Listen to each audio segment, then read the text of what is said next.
À l'ouest du département, c'est un patrimoine viticole préservé. 5 hectares de vignes sur les coteaux en pente qui surplombent le village de la Neuville sous Montfort.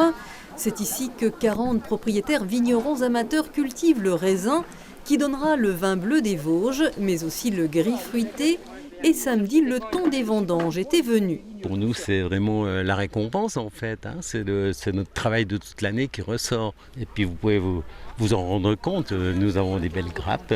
Vendanger ici, cela se vit en famille et entre amis. On ne ménage pas ses efforts, mais on apprécie la convivialité. T'as à nouveau des sous. Vous êtes arrivé tôt ce matin ?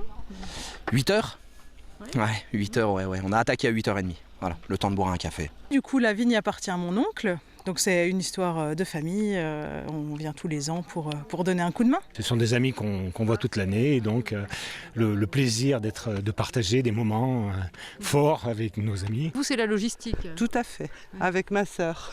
Et c'est aussi le charme des vendanges. Sylvie et Maryse ont amené le casse-croûte indispensable. Dans le passé, les Vosges ont été une terre de vignobles, mais les vignes ont été décimées par le phylloxéra à la fin du 19e siècle.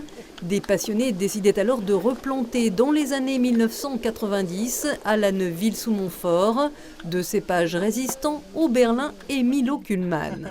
Monsieur Milo, c'était vraiment un ingénieur agronome qui a beaucoup travaillé sur la vigne. Et les Alsaciens, pour le récompenser, ils lui ont donné ce cépage Kuhlmann. Mais c'est un gars de Mondres-sur-Ver, donc qui habite tout près de Vittel, qui habite à une encablure d'ici.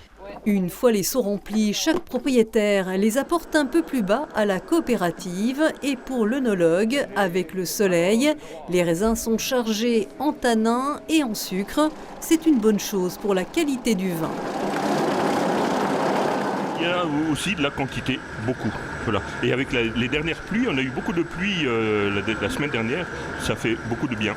En volume, les responsables de la coopérative espèrent atteindre les 20 à 25 tonnes de raisins récoltés, 5 fois plus que l'an passé, et sortir environ 40 000 bouteilles qui se répartiront entre gris fruité et vin bleu.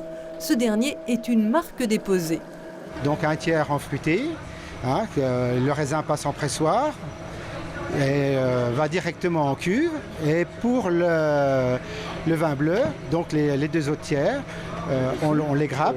Il va macérer pendant une journée et demie. Donc pendant ce laps de temps, le raisin s'est chargé en tanin. Et c'est pour ça qu'il va être un peu plus charpenté, un peu plus coloré.